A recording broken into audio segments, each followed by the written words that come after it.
This entire military is one cohesive, dedicated force. And the threats to our nations, they don't sleep. They're watching our every move. Iran, Russia, China, North Korea, ISIS, Al-Qaeda. They may be watching this right now. Our military should not be mistaken for a cable news gabfest show. We don't care what you look like.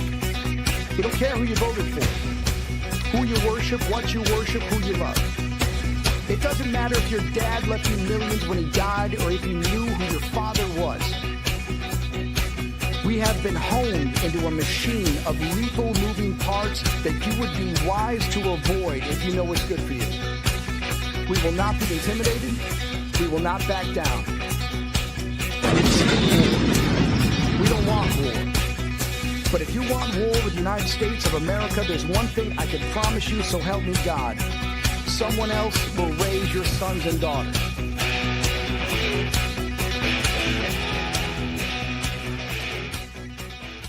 Opinions expressed in this program are those of the speakers and do not necessarily reflect the views or positions of any entities they represent. Find us on the web at mbradio.us.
Let me see. There we go. All right. Good afternoon and good evening. Welcome to the Farron Dozier Show on MB Radio. That's right, Military Broadcast Radio, the platform that gives veterans a voice. And again, I want to shout out to MBR for allowing me to have my show here. Very blessed, very blessed. Been in radio for a long time, and debating on bringing back my military talk show was something that I wanted to do. But just the right time and the right place. And what better way to have a show that's designed and the platform is dedicated to veterans across the country. So I'm very blessed to be on this platform. Before I get started, I just wanted to I brought up my website here because tomorrow on let me stop this thing right here. Pause that. So tomorrow at 6 p.m. Pacific time, I'm going to be doing a talk around some veteran conversations, and I got it titled as Shattered Thoughts. And Shattered Thoughts is just me. I'm a patient advocate. I'm not a therapist. I'm not a psychologist or anything, but I've done a lot of work to be able to be in front of you today. And my healing journey started at age 40, and my transition out of the military. I have sickle cell trait. I experienced what they call sickle cell trait with exertional rhabdomyolysis. And that's one of the conversations that is this month is a Rhabdo Awareness Month. But I was asked to do this talk because of the change and transition for us as veterans, right? And not only just out of service change or transition, but also when we're in service and we're serving our country. And for those of us who had families, there's a lot of times that I noticed for myself that when it was time for me to go to a class or go to a training or go and get deployed, probably about 2 weeks before leaving, I would disconnect from my family. And it was something that I didn't know at the time. It wasn't until years after my service when I started, talking to other people and started to realize, just my career and the impact of it. I had a great career, but the emotional side of it. And what we discover is that some people disconnect from their families before they leave, which what it does is it allows us to just be away and not worry about what's going on at home, right? Because I was taught in basic training when I joined that, hey, you cannot worry about where your wife is, where your girlfriend is. Jody got your girl and gone. So, and if you're over here daydreaming about your family or where your loved ones are, you could get your whole squad killed because you're not paying attention. And so, as a 19-year-old, and also already dealing with emotional stuff as a child, it was easy for me to disconnect from people when I had to take off. But again, that wasn't healthy for my family, of course. So what we discovered is in transition and change is so important that we don't realize how it affects us. But also, let's talk about the transition and change for the children. So the children who grow up in the military and they live on these bases maybe 3-4 years, and then they have to uproot, move to another location, find new friends, all that stuff all over again. Well, guess what? Sometimes that's also an emotional transition change for that child and having to make new friends. And if you're living with, I'm not good enough, I don't belong, I'm on my own, in one of those areas, there's something wrong with me, then how do you think you would feel transitioning and changing to different locations, right? That's just from the military aspect. What we teach from today, I teach in elementary and middle schools around emotional intelligence. And so what I've learned from Caldwell is that transition and change is also an emotional charge from elementary to middle school. Because in elementary school, you have about one class, about 30 students. And then you go to middle school and you've got more teachers, more students. And for some children in that transition, by the time you're 12 or 13, you're not talking to your mom and dad as much anymore because they don't understand you. They don't listen to you. I feel like I was abandoned by my mom or dad. Whatever that fracture is between that child and that parent, it's going to start showing up around that teenage years. And then, of course, when we turn to our peers for love and acceptance, we know that's all trial and error. So we're finding that a lot of the transition and change from elementary to middle school is if I don't have an identity in some kind of sports or some kind of activity or some kind of club, or I'm not connected to my parents, what happens is I'm susceptible to gangs, predators, alcohol, drugs. We laugh and joke about the children who wear black fingernail polish and dress as emos, but those are people who are trying to find their place to belong. And how powerful and how important is the sense of belonging, which is what we all want as human beings. And so we're going into that conversation. So tomorrow at 6 p.m., you can go to farrond.com. There you'll find the link. It's private. You have to register. It's private. It's not broadcasted on the internet. I want it to be a place where it's at least be kind of intimate so people can listen in and share, ask me questions. Again, I'm a patient advocate, so I'm going to share my story. I'm going to let people ask me questions about how I managed it and let them share their perspective of where they are. And just maybe this could be enough for someone to soften their heart and find, hey, you know what? Maybe I do need to go to some kind of mental health classes or some personal development classes or go to church or something. So it's if I can just soften the hearts of people, that's what I'm up to, right? And so that's going to be tomorrow at 6 p.m. Pacific time. It's going to be not a Zoom.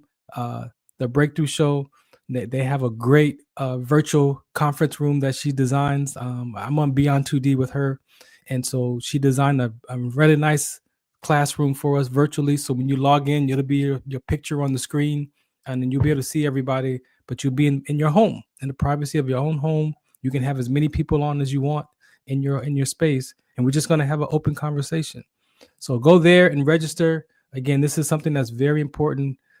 Because again, just look in life today. just look in life and how important is a sense of belonging. That is something that we know that is important for human beings. We want to belong somewhere, right? And you look at the bullies. The bullies are bullying other children because they're dealing with something in their own house. So I'm gonna get attention one way or another, right? And even if it's negative attention, you're gonna pay attention to me for some reason, right? And so this is what we discovered. So that's the talk tomorrow. I call it Shattered Thoughts. I did one in person, but I felt like this time to give more people, I'm on the internet with my talk show. So what better way to have people to just chime in from wherever you are in the country to be a part of this conversation. So there's 30 seats available. I believe we're at about 14 left. And so you can go there, subscribe, like I said, register. You get a link in return and then with a password. And again, it's private. It's intimate. So I don't want you to think that this is a talk show. No, this is a talk, but not the talk show. All right. So today, let's see what else. Oh, let me go here because today it is Rhabdo Awareness Month, and so I interviewed a soldier. She was in the Marines and the Army, and on my Sunday night show. And again, 99% of my shows are organic. I don't really ask people about their background. I want to be, I want it to be natural as possible. And she was able to come on the show and actually shared one of the key points that I wanted covered, and I didn't know she was going to cover it, but she had experienced rhabdo and she was looking for a personal trainer. And she said that she had a hard time finding a personal trainer who knew about rhabdo. And I thanked her for that because that is the target audience. There's a lot of people out here training athletes and training people in the gym, and you got personal trainers, you got social media, influencers that are doing all this fitness and call them, saying that they're training people. But are you aware of the conditions that can happen to a person that could cause them to have some physical issues and even sudden death? Right. So rhabdomyolysis is nothing to play with. I experienced that. I didn't die from it, obviously, but I had almost all the symptoms except for the cardiac arrest. And so when she made that comment about the trainers, yep, I was like, thank you, because that is one of the communities that we are after to talk to educate them about rhabdomyolysis, because a lot of people don't know. And so it was a hard time for her to find a trainer. She finally found one who had some knowledge of rhabdo, and so she's going to start working out with him. But that was just a week ago. She said that she found someone who really understood the condition, and so I've tested it myself. And yeah, I've met some trainers that had no idea about rhabdomyolysis. Again, it's very important. It's a skeletal muscular issue, and what happens when the myoglobin breaks down into the bloodstream, it leaks out the negative toxins in the muscles, negative potassium. All those chemicals that are in the muscle, plus it clogs the kidneys. So people have renal failure, it causes swelling in the body. And if you don't get that taken care of right away, again, the worst case is you could have cardiac arrest. And we've had people die from military to athletes to people doing marathons and CrossFit have had some severe complications as well. I never fully recovered from mine. And so I have secondary health issues with my sickle cell trait and the rhabdo, and mixed with now arthritis and the skeletal muscular stuff that I deal with, joint damage and muscle damage, fatigue. So very important. This is our awareness month. And so if you want more information, rhabdo.info, www.rhabdo.info, you can go there and get some more information about that. That is something, again, that is important. I've got a lot of stuff on my website that you can see and read about. That's the organization I partner with, the Rhabdo Foundation. Again, there's all the basic information about rhabdo is on my site. You can go to the CDC as well and click on rhabdomyolysis, and you can get information there. I've been doing these talks for years now, so it is very important for people to know about this condition because it can be fatal and it's rare. Right now, it's still considered being rare. So again, thank you so much for allowing me to present that to you. I'm going to play some public service announcements and come back. We have a great guest today. Big Dre is back here. We got Kevin with us, and we're just going to have a nice dialogue and talk about some of our military experiences and of course find out what Kevin is up to today as well with his with life after service. So we talk about military experience before, during, and after service. So stay tuned for that. And this is my current sponsor, Comigo. For some of us, we don't want to take drugs, and so we do know that if you control your breathing, that you can calm your nerves, right? And so this is a device that helps in that, right? And so I've been helping them get some exposure. We were trying to get this inside the VA so veterans can get it as a prescription and not have to pay for it. And again, it's about veterans, but human beings, there's a human being flaw. We all deal with some type of anxiety or stress, right? And so just because you hear it's for veterans, if you know a family member that might want to try this, you can offer it to them as well. This is Comigo, the Farron Dozier Show, Trench Talk Edition. Shout us out, what's the count? Some of us still carry the burden of battle. It threatens to drown us in our everyday lives. In battle, we had our weapons and combat gear to keep us safe, to keep us confident. But when we returned home, we were not armed with weapons and gear to cope with our own minds. I was lucky to find my combat gear, my mental weapon, and it's called Comigo.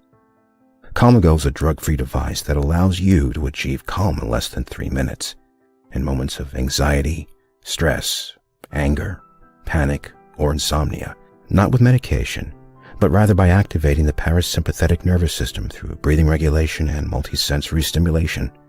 A recent study has shown that Comigo decreases PTSD and anxiety levels in veterans, helping those who are suffering and having a long-lasting effect. Visit Comigo.com to learn how you can get Comigo through the VA or with a special veterans discount code.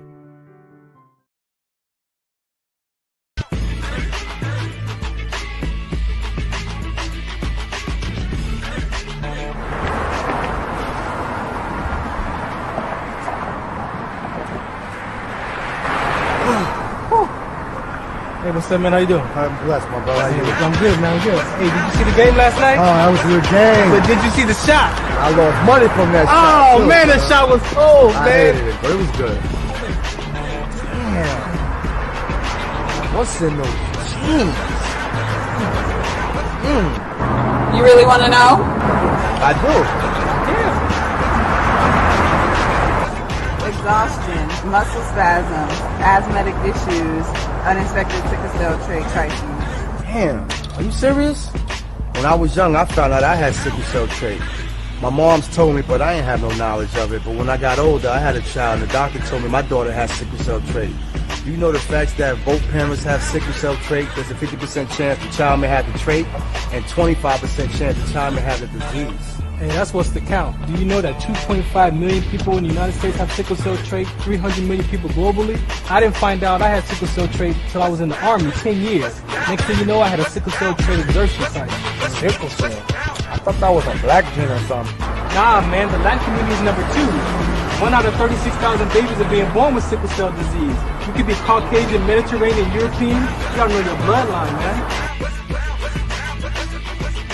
There is an inherited gene in our community that has been forgotten. The name is sickle cell trait. WDCONSCT, also known as What's the Count, is out to bring awareness, education, and prevention to people all over the globe. Want more information? Call us now at 323-215-5384 or visit www.wdconsct.org.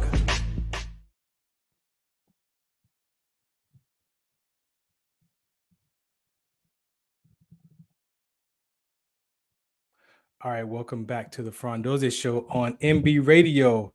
All right, again, thank you so much for listening in today. Again, we have a very important, impactful show for you. Let me bring up Big Dre. We got a guest today, but I'm going to bring up Dre before we get started, man, and see what's going on, man. You're on mute over there. What's happening? I had to be on mute because I was so enticing to see your intro every week. Amazes me, man. It's an amazing way that you do things, and I love you for it. And once again, shout out to all my brothers and sisters in the armed forces all the world just serving, and those who are not serving, and those who are going through something right now. We hear you, we feel you, and we got you, my brothers and sisters. If you need any help, you have all kind of different ways of doing things. Next week I'm supposed to have a With guest. technical difficulties myself. Hold on. Okay, Go ahead. Yeah, we got Mr. I'm a good friend of BJ Douglas, who played the father on the first hits action here series of Power Rangers. He was the Black Ranger's dad, on Mr. Walter Jones, and I'm trying to get him on a show next week. And he's part of U.S. Vets. Oh, is he? Yeah, we had him on. We had him on our show, Veteran Day Live with me and Van Eric Marshall had him on our show. Great guy, phenomenal. He have a lot of things, a lot of resources they got for U.S. Vets they doing. So I definitely gonna be a good look for us. But like I say, that intro every week is amazing. In the very end of it, if you want to mess with the United States, well, we'll be raising your kids. I love that part. Hey, NPR, they ain't no joke with it. Ain't no joke with it, man. And it's so weird because when the Mexican mafia, the cartel said they are ready for the special forces, I said, oh, yeah, they are. They're ready for it. They're going to get a lot of caskets, a lot of body bags, a lot of. Oh, you went on mute. There you go. My bad. Yeah. They have no idea what the cartel is talking about by calling out the military. Yeah. That's something you would never, especially when it comes to special forces. You just don't know.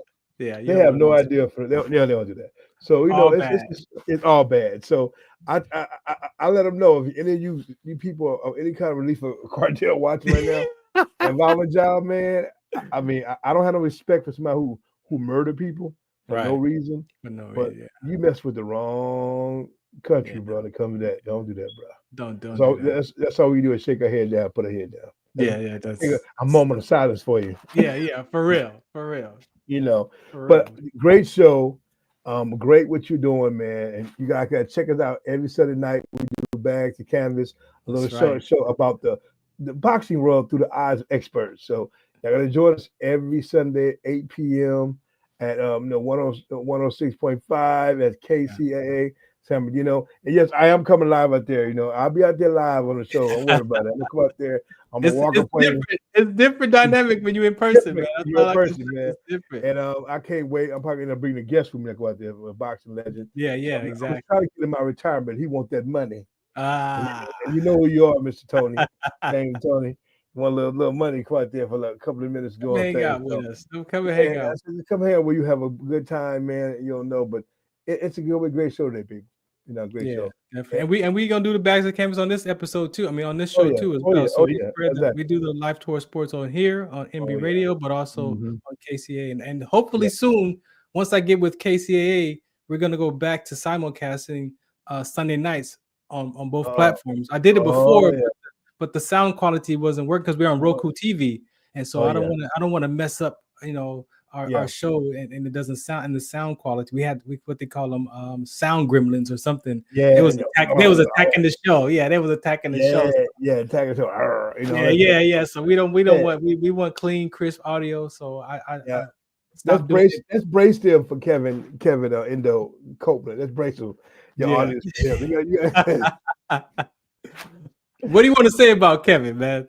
Let me tell you about Kevin. Kevin's like the black Indian white version of me. Oh Lord. He just bald headed. He'll talk you to sleep. He'll put you to sleep. But he literally though, right? Literally. And he's the kind of dude, man, that you go in any kind of war zone with, you want to have somebody right there with you. He's part of Behind the Vest, the documentary that is on Roku on the Flip Flop Network right now. You can see it. He's part of the 7-man group that I took 5 of the most experienced bodyguards in the industry, some of the most experienced guys, and I put them Chris Brittle, Javon, Keys, Ronnie Bass, myself, Doug, martial arts expert Doug Durham. He's on the show. It's produced by me and all the crew. I gave my producers credit, and it's also directed by Nick Cannon, the brother Nick Cannon's brother, Gabriel Cannon. Oh, no kidding. Him, yeah. So shout out to my boy Gabriel. He's doing a great job in the youth. He's doing with veteran stuff too. He's dealing with a lot of today's youth. Kids are going off to the military. They're trying to teach them what to prepare for. Yeah, So we're gonna connect with you and do that. We try to show the kid what are you gonna connect for when you're going to fight for this country, because you just can't go say, like you say, I'm gonna take that oath. Okay. yeah. Once you take that oath, or you fall in them doors one day drunk, you pop your United States Marines, Air Force, Navy. Hey. You can't just fall in those. Once you punch somebody, you fall through that window and you try to attack them. The Marines put up their hands and say, she's on our soil now, bro. You're taken outside. Yeah. So I had a dude, guess how he got jumped in. He got a gang member trying to kill him, and they stabbed him. He fell inside the Marine Corps, and the guy picks him up.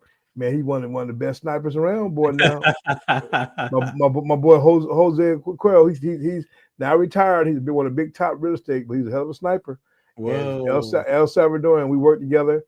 Yeah. He's a great friend of mine. No, shout out to my boy Luis Jose, and that's his name, Luis Jose, and he's a great, incredible person. So, but Yeah. Kevin is that dude that Kevin met these guys. Kevin helped me train the Archangels, first female bodyguard group. Yeah. He's one of the original guys who helped train the girls, gave them identities, and he has a daughter, single dad. Anyone be lucky to have him. You know, he's a great all-around guy. But y'all in for a treat, ladies and gentlemen. He said that y'all was doing some stuff around the Merck Park. We talked a little bit offline. I didn't want to get too much information, but we were talking offline in some familiar places we was around. Yeah, he man, let me tell you what, Kev blend in with anybody. Kev be the only white black guy with the black family out of Boston. Kevin walk with any color person to speak to him. It's how he was for man. He's a real deal. That's the kind of dude you want to be in the trenches with, man. Yeah, for sure. He don't know. He don't sugarcoat it. He tell it like it is. You know, he has he has like us. He has an emotional thing. That the kid is right there. Yeah. That there. How you doing, sir? Oh my God, look at the stuff in the background. I was telling Dozier is that every time I've seen the show 5 times, and every dude, we don't have curtains. We don't have a blanket over the window. I was like, what it is, man. We are in. I'm in Iraq. I'm in a cell in Iraq. I'm in Iraq. The secret location. Exactly what it is. So you get. See, I told you, Farouk, it's never a dull moment, Kevin. First of all, I'm going to back up because he's a really hard act to follow, man. I mean, people. I hope I don't offend everybody, but I hope I do. Good. Can we pray for 1 second? For sure. Oh yeah, for sure, man. Of course. I mean, if we offend somebody, then they can just change the channel and come back. Because after that, I got to talk to God. Okay. Yeah. He's whispering to me, and I won't. I appreciate that. Okay. Yes. Let's go. Father, thank you for gathering us here. And thank you for bringing us here for the sake of veterans, heroes. The reason why we're here is because of veterans. If we didn't have veterans, we wouldn't be here. Yes. And the gathering of this, the guest last week, Cooper, is a friend of mine. He just happened to meet Dre 3 weeks ago at Scorpio's, a dancer of ours, and everybody's just coming together, God. Yes. Coming together, and we're not separating. We're coming together. And people think there's racism and stuff. They ain't been in battle. Because when you're in battle, I don't care if you're white, black, purple, yellow, brown, your brother's got your back because it's us against them. Yes. It's America against them. And we're going to do everything we can, God, to do the right thing.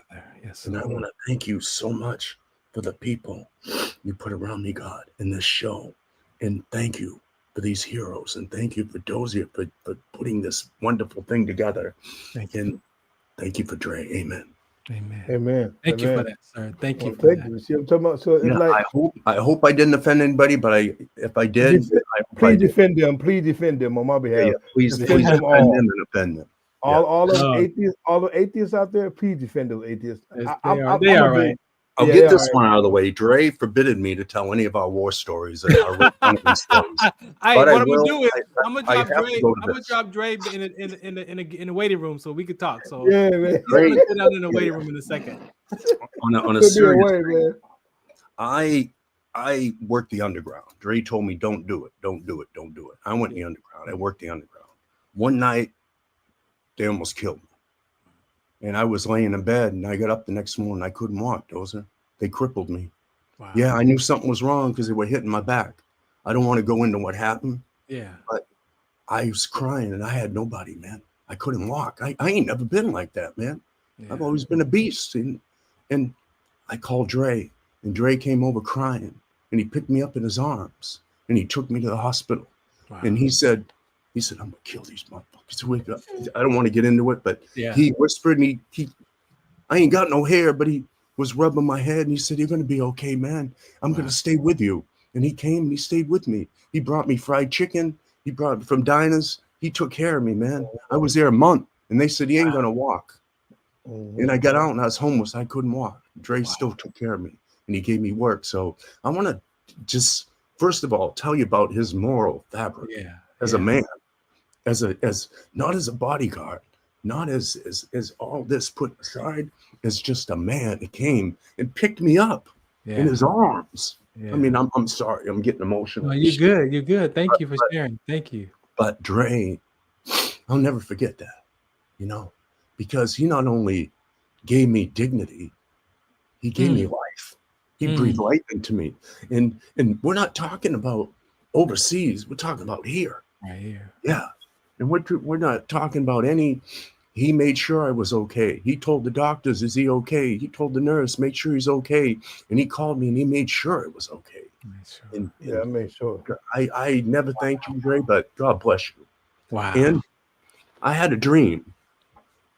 And I was friends with Coop. Me and Coop, I don't want to put his shit in the street, but he already said it last week. We were homeless. We were both homeless and calling each other. And, I was saying I was homeless in San Bernardino. And that's not a good place to be homeless, as you know. And he was homeless over in South Central. That's not a good place to be homeless at all. We were going back and forth, and But I remember 1973, a fan sent me an article. In 1973, they had all these Indians that came to my city, and I'm half Indian. So I went down, they had an Indian meeting. They said, we're going to have an Indian thing if you want to dress like an Indian. So I came, and the only contest I ever won, they said, you won the bravest Indian. What do you want to do when you grow up? I said, I want to be in a movie with Cynthia Rothrock or Bruce Lee, and I want it to be a Western, and I want to play an Indian like Woody Strode. Everybody went, shit, what's wrong, man? You smoking crack, you on that shit, man. They don't make movies, Westerns, and you know what happened? 64 years. I didn't even have a ride to the premiere, and he took me to Oakland. I was in Oakland in the middle of the night at a soul food restaurant getting turkey tails and stuff. But we eat that. Horrible food. He took me some real vittles, right? Yeah. And then he took me to the thing all the way. He drove me, man. Wow. We had fun. We had fun. Laguna, he came and got me and drove me there, man. It was fun, man. We had a great time. And on the way down, we were best friends. On the way back, of course, we were fighting like cats and dogs. But no one ever gets along on the way back. Never do, huh? But anyways, people lie to you and say, I got my dream. Yeah. The moral of the story is every veteran out there, I don't care what your dream is. That's right. And I have a newspaper article from 1973 to prove it. A fan sent me. They go, you got your dream. And I went, God, thank you. I got my dream. It was that simple. You know who Woody Strode is, right? Woody Strode was a brother, high yellow. He was like 6'6". He was like he had like 10 letters in sports. And he was with Dad Trebago. What UCLA with Jackie Robinson? Oh, wow. He looked like an Indian. And he was in 150 Westerns. And ain't nobody knew his name. He always played an Indian. Yeah, and he was in the West Indians. I knew him because I wanted to be like him. Because when Woody came on, oh shit, man, Woody would, because what's his name? John Wayne would go, what do we do now? And he'd go get the breed. And go get the breed. He knows what to do. He's gonna kill it. He's gonna smash everybody, right?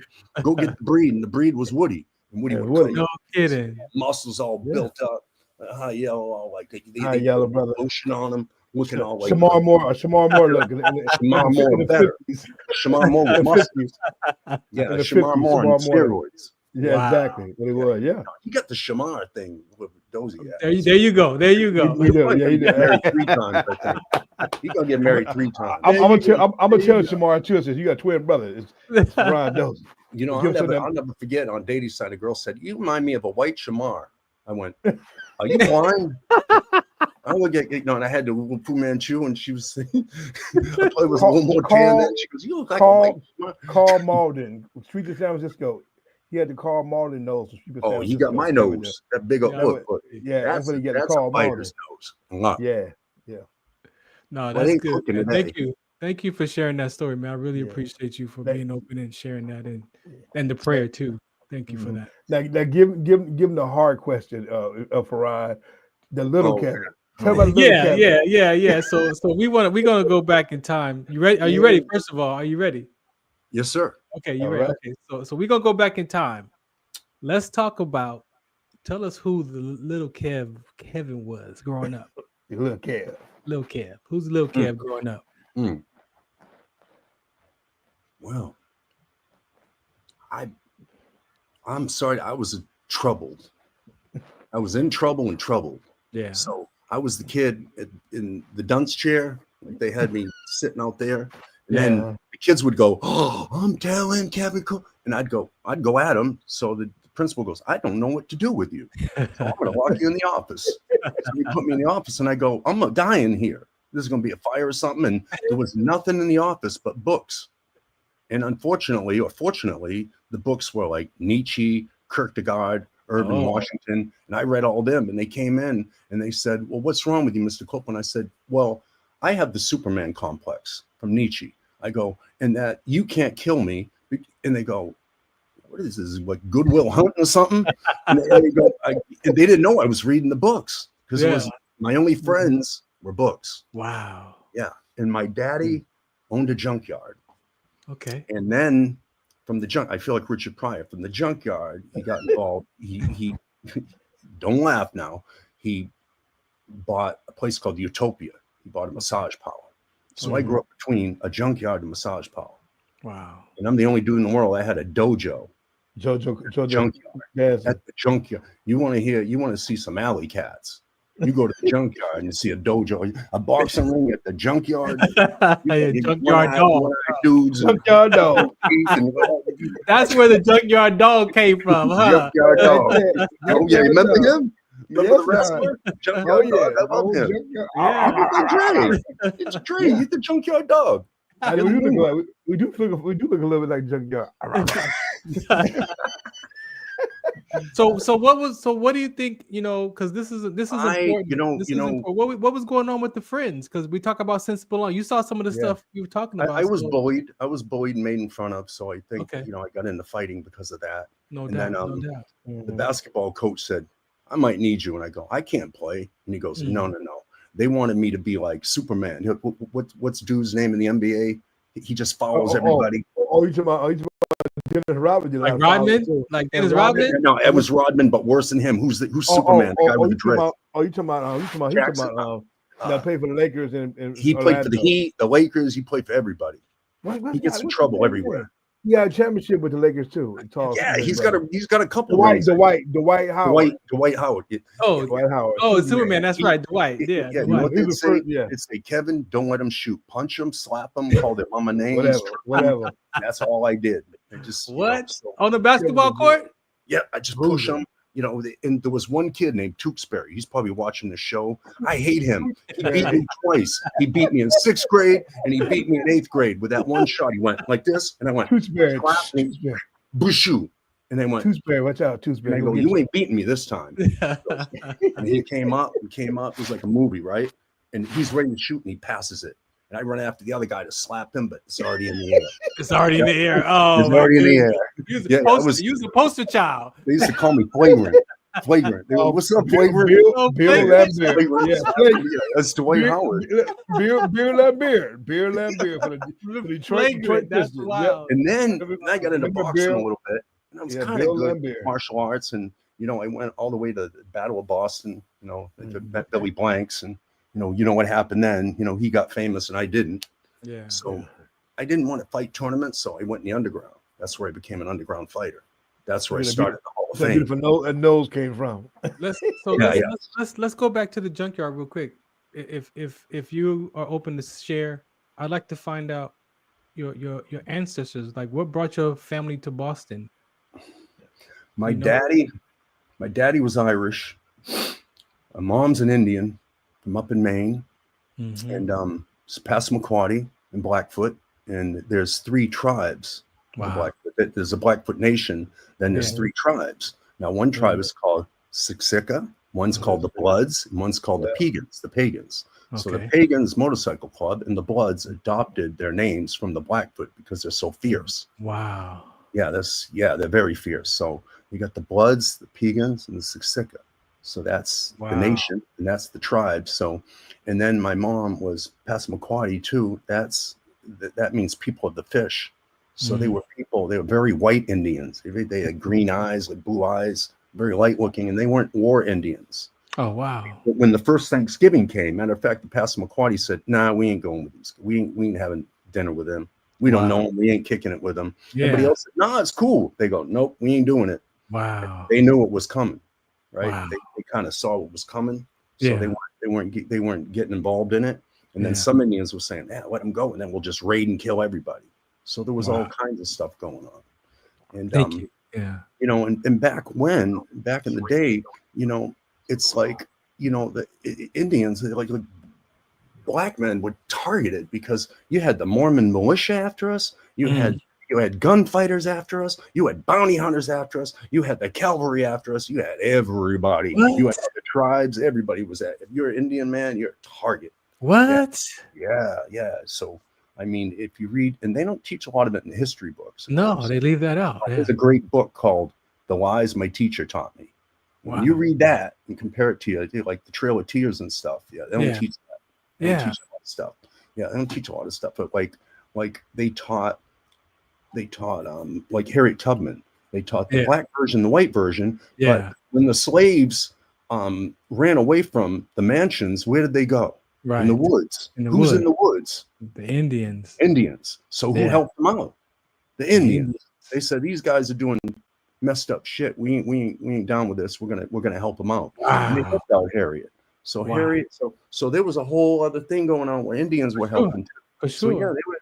And this is they traced the ancestry of the Blackfoot chief, his bloodline, and it was so old that they had to go to Southeast Asia.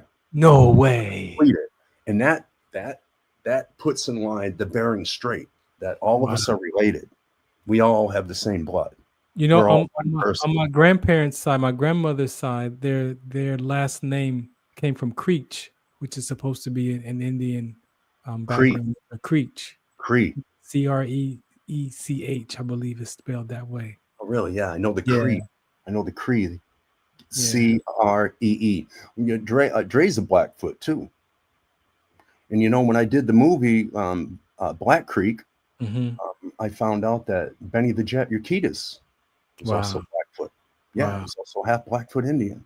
Yeah, so I found out. I was telling you that story about how I was out in the cold and I'm watching the guys fight, and all of a sudden my back, I got a steel rod in my back, and that started hurting like never before. And I started like slowly going down. Everybody goes, "Are you cool?" And I go, "Yeah." And I went, "Oh." And I get down there, and Keith Vitale, you know, he's the #1 point fighter of all time. He goes, "Oh, I got some magic cream, man." I go, "What you got?" He goes, he grabs a little jar, and he goes, "Want me to put it on you?" And I go, "No, I'm cool, man." And he goes, "Well, my wife can." I go, "I don't know about that either. Your wife about that." And this other veteran with Jesse's got a bad leg. He goes, "I got you." And I go, "Okay, I'll let you do it." Yeah. He starts rubbing it on, right? And I'm going like, "Is something wrong with me? Because this feels really good." And then I go, "You know what?" He goes, "I'm a Reiki master." And I go, "Wow." So he put it on there, and like in 10 minutes, back in the game. What? Back in. Oh yeah, it was back in. And it was so cold that people's faces were twerking, like doing their lines, going. I was watching Cynthia, and it was so cold, and they were fighting in that. Wow. Cold. Yeah. All right. Thank you. Thank you so much. Rothrock movie in Tombstone. Yeah. Yeah, man. Thank you for those stories. I appreciate you. We're gonna move forward a little bit. What was teenage years like for you? Oh man, troubled again. Yeah. Trouble, testing the limits, trouble, and then, I got to court again. People don't understand that all your homies are in jail. You want to go to jail, when you're young. So they're going. The judge goes, "Do you want prison or military?" I go, "I'll take prison." He goes, "Nope, I'm sending you in the military." And he goes, "If you don't go back in 3 weeks," he goes, "I'll be coming after you and contempt of court, and you'll be going up for like 10 years or something." What? And I joined the military. Yeah. And then from the minute I was in there, I thought I was going to be trouble. But they straightened me out real quick. Let's talk about that transition. You went from that environment, of course. Now you joined the military. What was that? Was that a culture shock for you? Oh yeah, it was 4 o'clock in the morning. I said, "Get up!" And I said, "Fuck that shit." And then you know what happened. Of I course. went for my first flying lesson. The bus went up, I went up with it, and I got up, and he goes, "What the fuck you gonna do?" And he was old like Gunny from like Nam or something. Oh yeah. Oh my gosh. What you gonna do?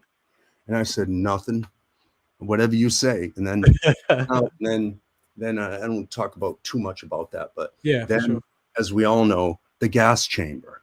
Of course. Did you have the snot coming out of your nose? Did you get cleared out? No, it ain't clear. Anybody puking and shit, it ain't clear. So I kept mine on, and dude came up behind me, old Gunny again. Yeah. Pulls it Snatched off, it off down to the ground. The whole platoon runs over my back. I'm on the ground, puking, snorting, all that shit. Oh yeah. Oh yeah. They got me good, bro. And you know what he kept doing right up to graduation? He goes, "Ready to go to the gas chamber again, Copeland?" And I go, "No, sir." And he goes, "You let me know when you're ready. I'll bring you back in." Yeah, I ain't going in there again, man. No, that was. You remember they got you too?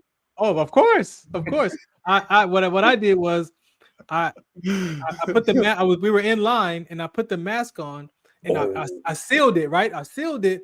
But then when I breathed out, I felt it come out of the sides, the filters. And I panicked, like, I'm like, wait a minute, is this supposed to come out of the filters? But yeah, it's when you breathe out, yes, but not in. But I breathed out and I felt it, and I'm like, oh shoot. And as soon as I went to break the seal, he snatched us in. Gotcha. And so I'm in line and I'm like, oh my gosh, I'm trying to seal it again. Oh man, you got that thing too, that underlying health problem too. Yeah. Oh man, yeah. You went, but it was funny because they had smoked us that afternoon, so it was burning everywhere. We had no crawled. My neck was burning. My arms was burning, and so now I'm panicking. Where were you at? Fort Jackson. Oh, so you're in a hot one too. Yeah, I was in the middle of summer in Fort Knox. Oh my God. Yeah. I was tanker school. Yeah. Steel and heat. Yeah. Southern heat down south. Southern heat's different. Yeah. You're from down south. He's from Mississippi or something, man. That's a different kind of heat over there. Yeah. Different kind of heat. Fort Leonard. Yeah. For living in the woods. Yeah, I got lemonade on glasses, everything, man. You just go up for half an hour. Even brothers got a tan. Yeah, over in the south. Yeah, everybody gets a tan over there. Little sticky icky where I was at. Yeah, for at. And yeah, it's crazy. So Kevin, go ahead. Yeah, go ahead. No, go ahead, Big Dre. You got it. Yeah, so Kevin, so basically like you said, going through that your teen years, but then when you transition into almost how many years you do before you transition out? Oh, military? 2 and 4. When I went in, it was two active, 4 unactive. 4 active. Okay, now after that 6th year, what did you start experiencing? It was almost time to either do life, but be a lifer career based, or make a decision to transition out. How did you feel? Made a man out of me in the sense that I always, before I do something, it's like my daughter, I always go, wonder if my daughter sees this. Or, wonder if God sees this. Or, wonder if another veteran sees this. And, and I go, wonder if American people see this, and I'm supposed to be representing them. Maybe I shouldn't do this stuff anymore. Maybe I shouldn't be bad. Even if everybody thinks like, yeah, maybe I'm not going to be bad. Maybe I'm going to try to be good. And I tried, that's when I struggled with my demons and I tried to be good. Yeah. But then we all know about PTSD. Yeah. Like every 3 days. Kevin, you home? I'm gonna be messing with you today. And everybody you know, and everybody's gonna get it. Yeah. Yeah. That's exactly how it is, man. That knock, who is it? P? No, who? T? Who is it, man? Well, like I said at Guitar Center, I used to suffer alone with my music. Now I learn to make other people suffer with me with my music.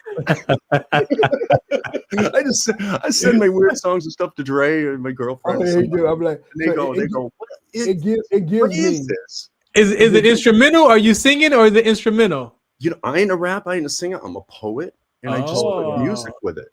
Yeah, that's good. It's pretty dope. Yeah, what song is pretty dope? I got an MPC X. I got the old school. The old school. MPC. Yeah.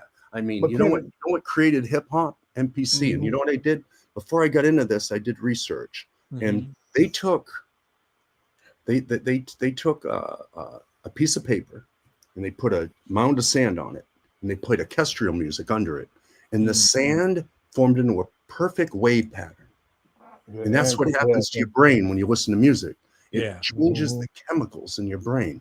So if you're struggling with severe PTSD, and if you play a little music, I mean, just a little groove box and play a little beat, you might forget about your problems for a while. You might get out of your head and you might get into that music and it might change the chemicals. And I heard Beethoven cure cancer on somebody. Yeah. Ooh, wow. Oh yeah, man. I can see that. I can see that.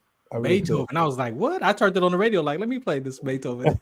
No, that's powerful. You know, like Tartov, they were bombing Czechoslovakia. I think it was Hungary or Czechoslovakia, and he was writing music. He said, I don't care if I'm gonna die, I'm gonna write a concerto. Wow. Bombs going on around him, he's writing. And that's what I just wanna I write and I talk about things. Like I got one song, it's called The Wrong Man at the Right Time. Okay. I got another song.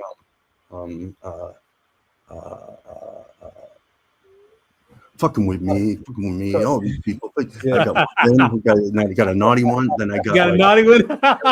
He said he got a naughty one.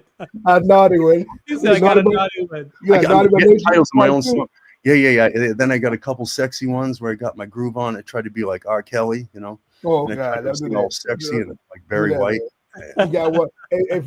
Farron, he got one called Big Dre Stuck in the Bushes. Oh, you were out on patrol? Yeah. You were out on patrol, huh? Out on patrol. Yeah, out on patrol. You know what that means? Going on patrol in the middle of the night. I'm going out on patrol. Yeah. Did you experience that, Farron, where you had to go on patrol and look around and see things? No, I was a truck driver, fuel handler, so I did more transportation and supply. Yeah, but you still had to fight though, man. Casey, yeah, we still in the middle of the shit. We trained for we trained for it, but no, yeah. Oh yeah. But like we said, Kevin, now here's the biggest question we ask everybody. When they take you in there, they tear you down. Yeah. They build you back up. But how do you come back from all that combat? When you got on the streets, maybe you always tell me when you got out of the service, you would still have the street combat knowledge in your brain. And then trying to get in the EP stuff we was into, it was hard to transition out. Now you see yourself a killer, and people don't want to hire the killers, not understanding you don't want to hire the guy who been combat trained because it's very alarming how many people don't like veterans. Yeah, I'll go, hey, I'm a veteran. They'll go, yeah, baby killer. When I first tried to get an apartment, they looked at me and I went to Huntington Beach. I go, I got my voucher, and she said, let me tell you this, Kevin. We have like a certain vibe here. Oh wow! Wow! They put the white version. Vibe. The white version. A certain vibe. Oh, it ain't over. Then I went to the next dude, and he said, "Yeah, we had a guy like that. He was drinking and stuff. And we're trying to, and there's a lot of paperwork I got to do." And I went, "Wow." Oh no! You experienced all happy, and they just first set of white version of racism, man. He spent the first reverse part of racism. How we feel going there trying to get that apartment we got, and we work for Apple. We work for Apple. We make 6 digits. Well, I'm sorry, so we have a certain height requirement to move into place. You know what I mean? Yes, And I don't know if Dre told you, but like there was a problem, my family, so I went to go live. The only family who would take me in was a black family, and it was during busing during the 70s. So I went to go live with a black family. So I really got an education quick. I thought I faced hatred, and it went a different level. Yeah, it went down levels. So yeah. Then I became like a race traitor, and we don't want you here, and we don't want you there, and where are we going to bus him to? What are we going to do with this one? We don't know what to do with him. Wow. Them. I wasn't even a boy. It was him or them or they, or So. See, that's that sense of belonging that we talk about, right? That we as a society, we label one another these colors and demographics or whatever that is, and it desensitizes us from being that human connection. Right. Like that hurts. We don't realize that that's what's hurting us today. The labeling of one another. I remember me and Dre, we put all our weapons and stuff, and his girlfriend looked at us. She goes, "Y'all had a bad childhood. You had childhood trauma. You got to get rid of it." And I looked at her and I went, "She's right. She's right, right? You're right. She's right, man. Wow. One here, knife, and he's called me two shanks. I got two shanks, and two chains, and Kevin go out with all two shanks for. Yeah, butterfly knives, butterfly knives and shit. I got doing this stuff. It was crazy. And I'm ready to rock and roll, right? But there ain't no concert going on. You know what I mean? So yeah, I gotta tell you just on standby. You ready to go? You on standby. Well, mean killing machine, baby. Yeah, here's the story. Here's the story. I'm gonna tell the story because it's more symbolized. I tell the story for real. Okay. Kevin said we go. So here he is, the Peterson Museum. Everybody's aware of the Peterson Museum. Yeah. I get a call one day from a client, very well-known client, Corey Feldman from the Goonies. I get a call. A woman by the name of Miss, I think her name was Gretchen Peterson. She was the widow of Mr. Peterson Auto Museum. So apparently she get money stolen from her, lots of money. So they had to hire some people to go spy on her. I don't know if it's alleged granddaughter or a niece and her boyfriend. So they sent me and Kevin up in the hills overlooking by Lake Los Angeles Reservoir. We all stoked. You got 10-speed brown shoes. Remember that? You got 10-speed brown shoes, Starsky Hutch. we pull out. Here's a baby blue Sean John on, right? Yeah. I go, Dre, they're walking by you. I said, close your eyes. Close your eyes. And jump. And they walk right by him. He goes, Kevin, they're walking by you. Hide on the floor. No. What he does, he tells me, Farron, he said, jump in the sticker bush. It's a sticker bush that has 55,000 thorns, right? So I get in the sticker bush. I'm stuck in there. I can't move. It's sticker bush in my butt and everywhere. Every part of my body with stickers in it. So I'm like, I can't move. Kevin said, close your eyes and come by. He cocoa pearls all over his face.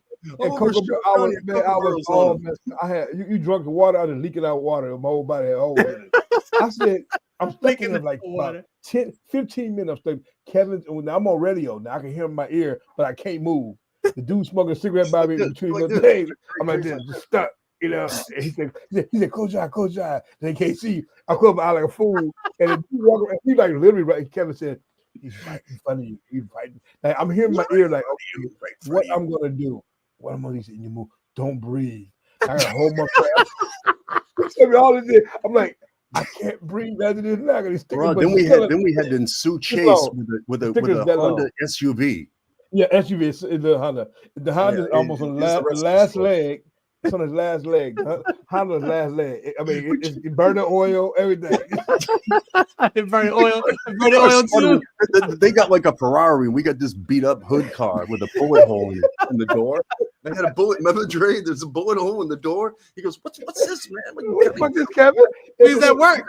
Right. We probably be surveillance expert. We surveillance expert in a beat up car, looking like some Huggy Bear shit on Starsky Hutch. I'm telling Kevin, I said, I can't move. I got 8,000 bullet stickers in my body. I'm bleeding out with smaller holes. I said, Kevin, what in the hell just happened? He said, all this time, because we were in the house at first. And they came home. And he said, Jay, he said, abort. I did a spin move like a Starsky had. Remember SWAT? Oh yeah, that was a good Of one. course, my favorite shows. I did a spin move Starsky and SWAT Hutch. at the 70, man. and I did a move, and he said, jump in the bushes. I said, I'm doing what? I said, but it's spiders and everything. He came over and he goes, it ain't funny, man. I go, what? He goes, look at this shit. He behind the car, laughing his ass off, but he'll in radio telling me, don't move, close your eyes. And what year is this? Oh man, it's like 2000, about 2003, 4. I'm like, just into my Black Eyed Peas era, when I was touring with, I'm with Corey Feldman, off and on. I'm laughing at Kevin. Kevin said, let's take the gig, man. She paid well, but Kevin said, it wasn't worth me having 4,000 stickers in my ass. But it was interesting. And I told Kevin, this is stuff I got to deal with post-traumatic stress syndrome. We got 2 guys with PTSD kicking in. I'm like, and now I have nightmares about sticker busting still all these years. I said, my girl said, what's that big mark? Another time with Corey, we'd chase a pimp out of his house and like a felon, and it's like the village people, but the nefarious village people. We had to chase them out of there, and oh my god. So that's the thing military people do when we try to get back in society. It's hard to get back in society. So Kevin knew. I said, man, this what happened, man. It just meant we was like really stuck on who we really was back in the service. We'd be killing people. We would have no hesitation. I founded a Hall of Fame. I forgot to tell you about the Hall of Fame. He was my first recipient in 2018. Him and Nico the Dragon Hill. Yes. Now, these names don't mean much to you, but these are underground legends like Maverick, Nico the Dragon Hill. You know, these guys at Mad Dog Massey. These guys are punched it out, dude. Kimbo Slice. Kimbo Jr. Yeah, these guys smacked it out. I mean, I even tried to put that, and he goes, I ain't being nowhere with this Kimbo. And they all hate each other. Crazy. So it's good. It's good. Yeah. You know, make you an this year, it's in Detroit. This year we're going to Detroit. Everybody goes, why are you going to Detroit? I go, so you won't. Only people. Black superhero. And I told everybody, just to say, just for shits and giggles, after the show, I'm walking down Detroit. I'm gonna take my shirt off and I'm walking through downtown Detroit by myself. Almighty Whitey. I'm walking just to prove everybody it's safe. It's safe for you. That's why PTSD. That's why he need to take his medicine before he go down there. And I didn't take my medicine today. Let me get him a Comigo device. I told him, man. I said, "Well, I need that breathing thing. You know that thing." I'm gonna get you a Comigo device for sure. Yeah, so who did, man? So I thank God, man. It's like, can you get a family deal on that, Farron? They give you like all of us. Yeah, I might give you mine. I know. Yeah, man. Farron's is so good. He's got his pimped out. He's got the new knobs on it, and he's got his name on it and everything. Right. I might just give you mine. But I tell you what I do, Kevin.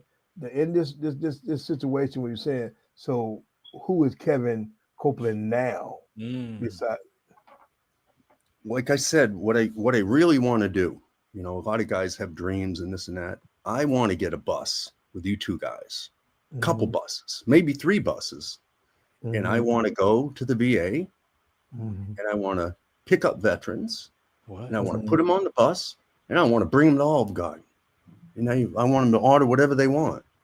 And then I want to bring them to the mall and buy them an outfit and give them a hug and tell them I love them. What do I call it? Pick up event. Bring them back and say, I'm going to come back here next week or next month when we can afford it again. We're going to take you back. Let's go. Let's go. You do it, man. I do it. Okay, we're all going. We're all going. We call it pick up event. Just go the big old van, pick them up and take them. And if we ain't doing that, we're going to go find some poor kids that are going to grow up just to be a felon because their mom's strung out, their dad's beating them up, they're getting bullied. Some of them can't even go to school today. You know why? They ain't got no food. I've had no food. Dre's had no food. You've had no food. And we're veterans. And that's a damn shame because no one should go hungry in this country. Yeah. Especially all these billionaires. A child that wants to go to school and that wants to become something and wants to learn, but they can't because they got nowhere to study. See, Kevin, this is why this is important, because people don't understand the complex post-traumatic stress disorder that we grew up as children, as you're pointing out. How do you expect me as a child to focus in class when I'm worried about, am I going to eat to dinner tonight? I got to walk through these gangs. Oh, my mom's turning the trick and she's getting beat up, and I'm going to have to fight you. Yeah. Talk about disappointment and shame and embarrassment, and you want me to pay attention in class? Yeah. I don't have money for lunch money, and people are making fun of me and bothering me and making fun of me, and they want to fight me after school because I ain't got no money to eat. Or they came up and some bully came up and took my dessert. And they won't do nothing to him because his parents put money into the school. Thank you. You can't mess with I'm him. supposed to be able to focus all day and do my math and homework and science. Right. How you gonna focus? How you focus? You can't focus. You can't. You know what happens? You turn out, you grow up and someone says, "Hey man, you want to do this for some money? You need money," and you go, "Okay," and you turn into a felon. Because I hate to say it, but people go, "You always got options." No, some people don't have options. Well, what I want to say about there, if anybody listening up there, if anybody got a old van or some van that they're not really using, we'd love to take these vets, like Kevin said, we would call it pick up the vet for a day and do something with it, give a haircut, and make it look good, man, because we need to see where we at with these veterans. Because here, I think what our president is doing wrong is not putting somebody over the vets and saying, look, let's monitor these vets. I want to bring him to the VA, him and Elon Musk. You know what? Once you get one of your e-trucks, like 3 or 4 of them over here, and pick some of these guys up that saved your life. Because without us, you would have the freedom to say the things you say now. I'm about to tell you all the time. You talk all that crap. If it wasn't World War I, II, and all these wars, you would have the right to say the hell you stuff the hell that's about your mouth. Any citizen would have the right because of vets. It's a big distraction. They're distracting us over here so they can do something over here. Thank you. Exactly. They're jabbing over here so the right can come down the pike and this can come here, and then you're not going to know what hit you. Exactly. No, we see that. All right, let me take a break. This is the Farron Dozier Show, Trench Talk edition with Big Dre. Kev is here sharing his heart out, ladies and gentlemen. We thank those of you in the comments. Aaron Cooper is out there. Said $20. They're probably looking for a new location. Shouts out to him. We got another one that says Crazy MF Crew says so true what you were talking about. Crazy MF Crew. Oh. Wow, that's great. And I saw this one. Crazy motherfucking crew. I saw this one earlier. Let me go bring this one back. This was earlier. He said, "Kev, no sandwich." No sandwich. Yeah, Eric, you know you're talking about. Yeah. No, I'm at the Dragon Fest, right? No. Tell him at the break. After the break. After the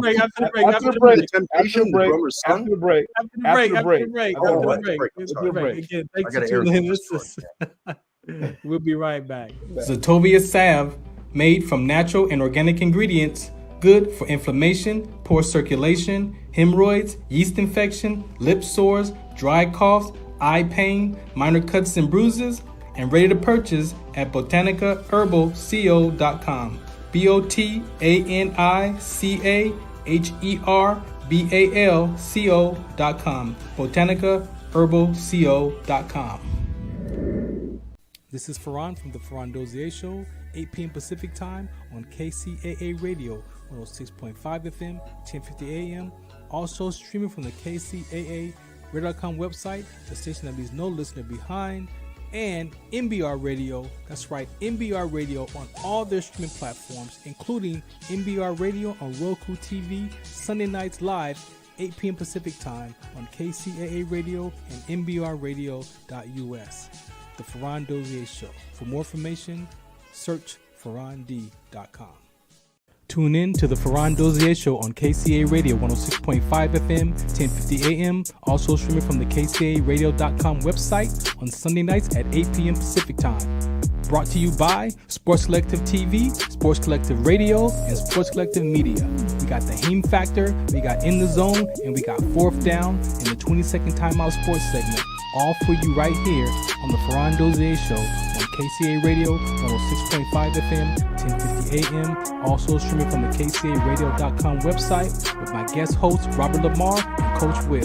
Catch us on Sports Collective Media on Instagram and Facebook, and make sure you watch us Sunday nights at 8 p.m. on KCAA Radio 106.5 FM, 1050 AM. Also streaming from the KCAAradio.com website. music, talk, sports, and so much more on the Farron Dozier Show.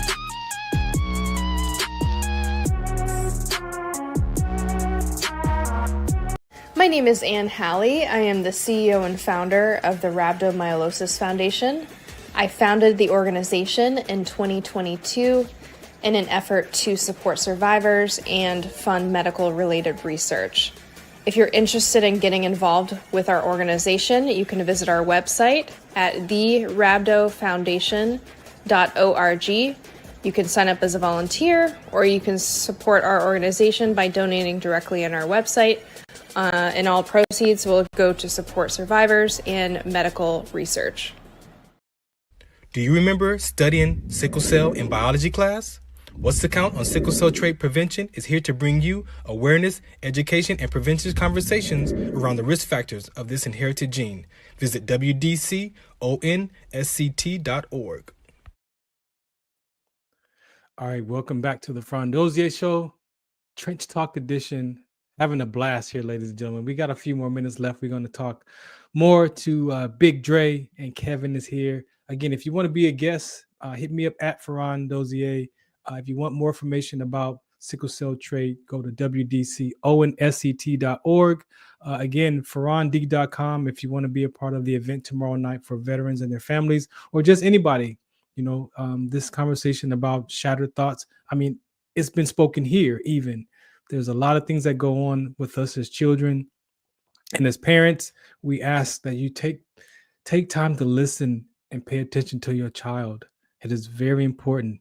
You don't have to be hard and tough. You know, we see that you are having troubles as an adult, right? But again, as children, we don't understand what it is to be an adult. So our perception is different than yours, right? But I'm saying include the child. We focus on father-son relationships, mother-son, father-daughter, but I'm focusing on that child-to-parent perception, the interpretation of us as children. A lot of my childhood stuff that I dealt with in my 30s and 40s when I discovered it was all from some corrupted views that I had about my parents, about how I grew up, about my environment. That wasn't the truth. It was my truth, but it wasn't the truth. And I didn't figure that out till I was till 40. So imagine if we can have these principles, these foundation skills, teach these conversations, teach our children not what to think, but how to think. We're all used by some principle. We're all used by some belief system. And sometimes those belief systems are so corrupted that it causes us to experience life in a space of disappointment, shame, and embarrassment. And most recently, I'm 55. Just turned 55 a few weeks ago. And at 54, I discovered that I was living avoiding shame, embarrassment, and disappointment since 2 years old. 2 years old. Now, how can a 2-year-old have an experience of shame, embarrassment, and disappointment? Well, guess what? Find out how powerful your brain is. When you understand brain science, that brain is making up stories. It's giving meaning to life every moment. And if we as parents don't fill that information up with which as much truth as we can give that child at those younger ages, guess what? I'm going to make up my own story about you, and then that becomes my truth. And everything that you tell me after that, nope, I'm not going to believe you because I have proof. I feel it in my body, and I've already made up a story that's defining who you are now. Whether you don't love me, where you don't care about me, where you abandon me, whatever that is, you disappointed me. Parents, we do disappoint our children. We do.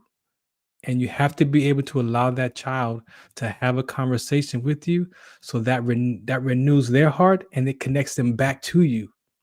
They tell you you're not listening to them. They tell you what's going on with them. But do you listen? And at the end of the day, all my parents wanted for my life to turn out. They did the best they could with what they had at such a young age, having me in the 70s. But I didn't understand that as a child. I didn't understand that because I'm a child. My perception of time, I didn't have any. Some of us are emotional children.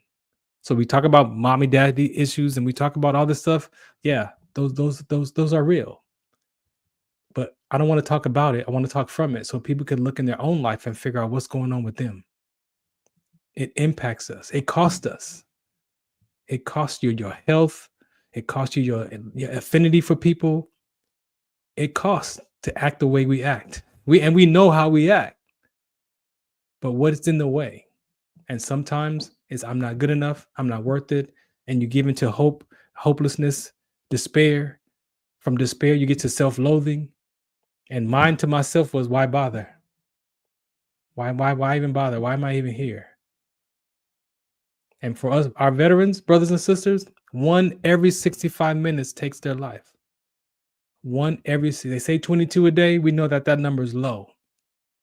But they say now 1 every 65 minutes, a veteran, male or female, completes their life a day. And we are part of that community. We know what we went through. We can relate to our brothers and sisters. And for some of us, it's challenging. These transitions are challenging. You've heard some stories. A lot of veterans come out. They can't get good jobs. They're not accepted. So they create, they go to mayhem, all kind of stuff. And then get in trouble with the law. So these are the things, that we talk about here on Trench Talk. If you want to be a guest again, just hit me up at Farron Dozier. We talk about more than that too, though. There's more to life than that, but that's the basis of this conversation, because at the end of the day, we're all human beings, right? We all have a spirit. What is your spirit looking for, and what is your heart looking for? Your subconscious mind. And sometimes some of the things that we've downloaded in our hearts, it's corrupted, it's misinformation. And how do we fix that? How do we correct that? It's not what you do. We're human beings, not human doings. So we think we got to do something. But if you're doing it frustrated, guess what your experience of your life is going to be? Frustration. But I say, who are you going to be first? Spiritually, we talk about it from the Bible. We talk about the fruit of the Spirit. We talk about the Beatitudes. Jesus Christ was an example of who he was with people, his character, not just his miracles, his works, but who he was in his ways. And so we practice being his ways: kindness, love, patience, perseverance, charity. Charity is not always about your money. Sometimes charity is about your time. Giving your time is very important too. All right. So I thank you for listening so far. If you got comments out there, let us know. We're going to get right back into it. I'm going to leave Big Dre down there, man. I want you to speak freely, man. What do you want to say so far before I bring up Big Dre? I'm sorry, say it again. What do you want to say before I bring up Big Dre? Anything you want to share so far? I want to really thank you for what you're doing, because you put a lot of depth and a lot of soul into it, and a lot of people just go on there and they talk about a lot of stuff I don't even know what they're talking about. You know what I mean? Yeah. And I mean, to find someone that actually wants to help people, you know what I mean? That really truly wants to help people, because a lot of people say they do. Yeah. And a lot of people don't. And I was writing a song about loneliness, and I go, there's loneliness, and loneliness there's a void of someone that could be there, but they're not there. Emptiness is there's no one there. But there's one more I found. That's when you're with someone you love and they make you feel like you're alone. That's the worst one. Yeah. That's the worst one. Yeah. That's the worst one I could find. I appreciate you saying that, because in that conversation, I had to do my own work around that, because Sounds like you were there. I had lonely and alone collapse together because they felt the same. Yeah. And then the emptiness came in, and then you said, I'm going to treat my loneliness with isolation. Exactly. Yeah. I'm going to treat my loneliness with isolation. I'm going to isolate myself from people. And that's because clearly there's something wrong with me. There's something wrong with me. I don't belong. I'm on my own. And we have proof. And we grew up with proof of those episodes.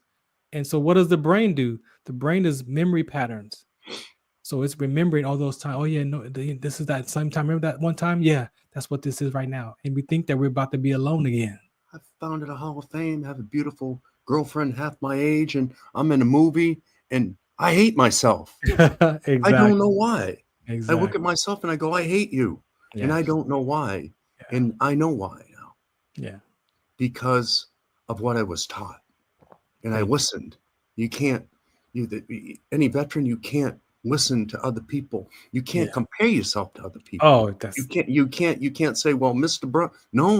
No, you can't compare yourself to them. You can't compare yourself to another parent. And you know, I'll tell you one thing. I went out for a job, an audition one day, and there were 20 men in there. They were all alley cats. And they said, the director said, what's the worst thing you've been through? And I stood on the end because I wanted to hear him. This guy, I went to Vietnam, I went to prison, and I didn't know what to say. He goes, what's the worst thing you went through? I go, family court. And he went, you're hired. Yeah. And I went, wow, really? Yeah. Family court, because you're not hanging in the balance. Your child is hanging in the balance. Yes. And they don't always, you know, I love what Richard Pryor said. There's no justice. There's just us. Yes. There's just us. Yeah. Sometimes when justice isn't served for you, and you have to be on the other end of justice. Yeah. You have to take it. You know, the first thing we want to default to is anger and rage. Yeah. But your strength is in your silence, because a silent dude, he's planning what he's going to do. You know what I mean? Yeah. He's just going, I got that. Yeah, I got you. Okay. Yeah. That's what's going to, okay. Yeah. He's just, so there's strength in silence. That's what I had to learn, instead of mayhem and anger and fighting. And, you know, I was the worst. I'm guilty of it really bad. And I had to. You're not by yourself. I had to look at myself and say, you know what? I wonder what someone else is doing right now. Not only me. I wonder what they're really going through. Right. And then, you know, I like to say a couple producers, I won't mention the name, but one of their dads was in the Battle of Normandy. Okay. They just picked our guys off, right? I wasn't there, but it was pretty horrible. Yeah. Right. And my other producer said, well, since you're being on a veteran show, my dad was a veteran too. And he was in a submarine at 17 years old in the 60s. And he couldn't even stand up. He had to walk like this. It was that level. And at any time, they know they want to take him out. And you know, in the sub, you ain't got nowhere to go. Nowhere to run to, homie. You're the lights out. Our Navy and brothers the fear at 17 years old, right? That you must have lived in every night. For me, God bless you. That's a different life. That's a different life. That's that's what made America America. Exactly. And nobody can take that away. I want to touch on the justice.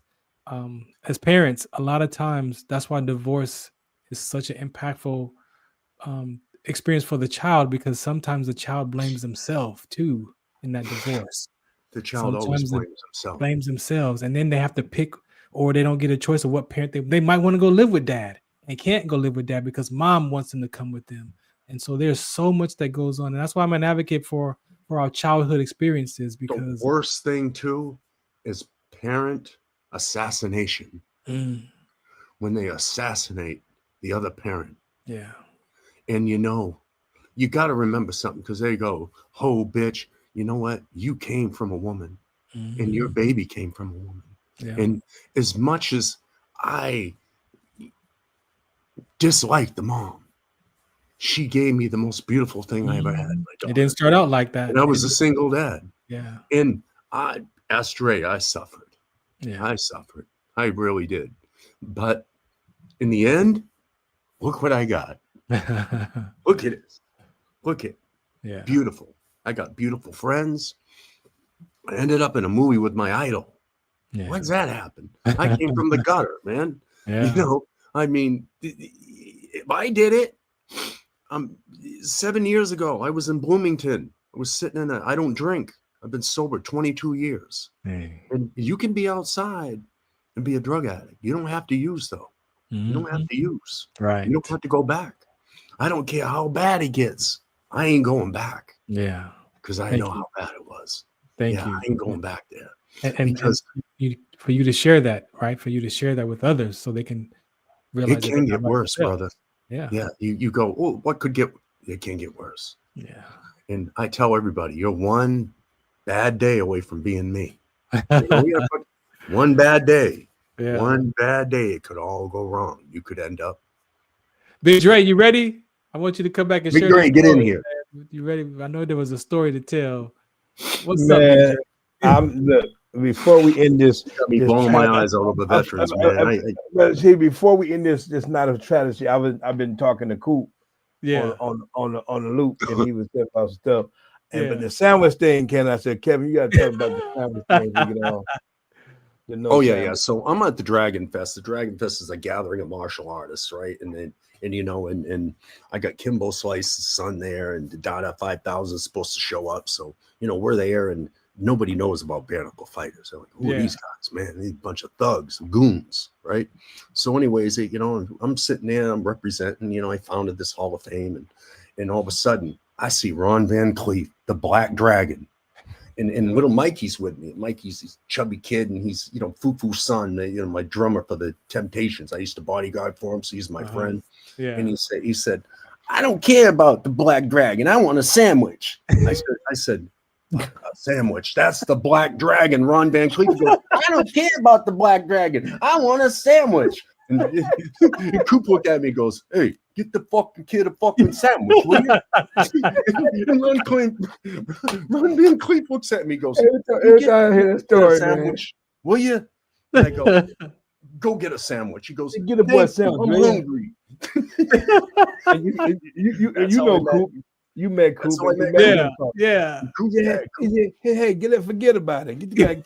So he always calls me up and he goes, hey, where's my fucking sandwich? So that's the sandwich story. That's the sandwich. That was you. I'm looking at the Black Dragon. You know Black Cinema. Whoa, yeah. That's the Black Dragon, Ron Van Cleef. Yeah. I don't care about Black Dragon. Memory serves well. 2018, if memory serves well. That's cool. He wants a sandwich, brother. He wants that sandwich now. I want a sandwich. So we have veteran T-shirts on the website. I don't want to forget because Mark will kill me. We have veteran T-shirts on. If you go to the Bare Knuckle and Bodyguard Hall of Fame, which Dre is a legendary member of. Yeah. And Ron Van Cleef will be joining us. So will Cooper, and so will you. Yeah, Detroit. We go after warriors, and we don't go after guys who wear gloves. We don't go after guys who like pretty trophies. We don't go after guys that have referees and wait. Yeah. No. How we pick them? Get down all the way. You got to pick right here. Yeah, Kevin had a different way of picking the boxers, but I want to pick the bodyguards the way they deserve to be picked because the executive protection. You graduate. We graduated. We was once bodyguards. We turned to EP specialists. We got a little bit different. Yeah. Said God willing. Security specialists and executive protection level 3. We don't do that like a little making $50 an hour. We're 1,000 a day kind of things or 10,000 a week. We go. Kind of yeah. So we go up. Madonna, we average $100,000 a year, and we didn't do half of the stuff most people do. Wow. He sent me to a Dallas Cowboy superstar. He goes, I gotta go. He goes, I got robbed twice. I gotta go to some. Yeah. He goes, I gotta go. Shout out to Orlando. He goes, are you law enforcement or are you military? And I said, I'm military. He goes, you can stay. Wow. And he says, I'm worried about my wife, and his wife is one of the prettiest women in the world. Wow. Most desired. We can say names. Wait for the boogeyman. Dre Michelle. Is he coming? That's my wife. He wasn't coming. Yeah. And I was out of boogeyman. It was an inside job, but that's another story. So this is why Dre would send me on the gigs he wouldn't go on. Always. Remember that crazy dude down there, the cops came and we all always. Dre's like, Kev, I got something for you, Kev. I got something for you, Kev. Exactly. You know, Dre, Kev. Brothers, we like shot by the police. I'm smoking this fat cigar. Send Kevin. Send Kevin. Who are you? Is that Charlie? Is that Charlie? Was you Charlie? Exactly. I said send Cobra in. Okay, I'm gonna do Cobra. We're sending the wolf. Send a wolf in, man. I said, there you go, Black Wolf. There you go. That was a Blackfoot wolf. Ray goes, I'm out of town, man. Go handle this. This I guy's really mentally ill and he's high on meth. He goes, go do your thing. Yeah, I was on a scuba diving expedition. I'm Bonaire, and Drea was, and she was broadcasting live from Mexico. Yes, but Drea, didn't realize Pussycat Doll. That's who I was guarding, bro. No. That was it's Drea from Basketball Wives. Basketball. I was with the Pussycat Dolls, Kaya Jones. That's what I was with. I went to India and everything on tour. But the problem was I couldn't trust nobody. That's why I was telling them. You don't hire a body. You can't hire bodyguards and stuff to do anything. That's why I tell you, in the Hall of Fame, anybody just can't be in the Hall of Fame. It's a brotherhood. You got to earn those stripes, man. You got to philanthropist work, volunteering work earned. Everybody got big bodies. Because I'm gonna tell you, the late great good friend of mine, Mark Clark Duncan, told me, the late great, said, Drake, I'm gonna talk just like he talked. He said, boss. That's how he would talk. He said, I just got the biggest movie part of my life. Is the Green Mile. Huge. He had to gain 50 pounds for that. What killed Michael is his weight. They kept making him go up in weight, down in weight, go up in weight. Mark Clark Duncan, all that. Oh yeah, muscle. That's too bad. He was 430. A lot of people don't know, but he was in the car with Biggie when they got shot. Yeah, he was in the car. A lot of people don't know about that. I shouldn't say anything, but that's let me tell you the story. I don't want to get smoked. Hold on. Let me tell you the story. He told me that life is what we make of it. There's a chance and there's a choice we have in life every single day. When you get up in the morning, that was your chance. God gave you another chance to get up in the morning. And what you make of it every day, it's up to you as individuals. So what I tell these servicemen and women, every day you make it to another day, there's your chance right there. Amen. To try to make a mark in the world. So I tell these executive protection guys, don't go out there thinking you Superman with a gun. It's not about a gun and Superman. It's about you getting that client out of harm's way. So that's why I train all my guys to do that. So my company I co-founded now is F6 Consulting Group. You know what's amazing about Dre? He didn't have to use a gun, man. I seen him. I remember we were in Hollywood. This guy was cracked out of his mind. He came up, he goes, wait a minute, hold up. And he says, I'm the mayor of Hollywood. I thought he was real. he was cracked out with a suit. Yeah. And then all of a sudden I said, oh, dude, you're going to get it, man. You mess this whole. And I go at, and Dre goes, no. And the guy goes, he goes and talks to Dre, and then he says, I'm going to go have a cigarette with a real man. And you guys are amateurs. I should just close this whole thing. He was a crackhead. He wasn't even real. And Dre always calm people down. Yeah, I was a Dalton. I was a Dalton in Roadhouse. Yeah. He's the cooler. It's the cooler. I'd clean him, but he'd cool him. He'd say, dude, you know what? I had to do no martial arts skills. I'd had to do none of that stuff to prove that to anybody because he would say, you want to go out the front door or the back door? Back door. It's up to you, man. And then for Michael, they'd go the back door. You might fall. You might trip. You might hit you. You might get lost. And Nico the Dragon. You might end up on a TV show. If you go through the front, I'm gonna hug you, put you in an Uber, and you're gonna be cool. Yeah. If you go through the back, though, you don't know what's gonna happen, bro. This is my last hoorah I say before we end the show. Yeah. I tell everybody, I'm going to tell you brothers right now, and Cooper's listening, everybody listening. We have a bloodline, a generation to where we at. When it comes to our kids, you're a single dad with daughters, Farouk. He's a single dad, a female. I was a single dad with sons. What we do with our kids is teach them the evolution of how it is to be, how this world's going to end up. Yeah. We know how the world's going to end. If you read your Bible, you know how the world's going to end. It's not going to end in water, it's going to be in fire. So we tell our kids it's already happening. Live life the way, according to the way you want to live it. We can't live for our kids. Right. All we do is be good parents. When your kid grow up to be a serial killer or murdering people, you say to yourself, what did I do wrong as a parent? You did absolutely nothing wrong. He let their world get a hold of him. A world of deception, a world of damnation, and a world of Lucifer. That's what got to get a hold of your kid. So it's not your fault. So remember that, gentlemen. When you think that one of them days you wake up and say, I'd have failed my daughters. No, you ain't. You ain't failed your daughter. No, she get 18 years old. I'm glad you said that, Dre, because I feel like that. It's true. All those sins are her sins now. When you're 18 years old, God reversed them sins. They go back to them kids now. It's up to that child.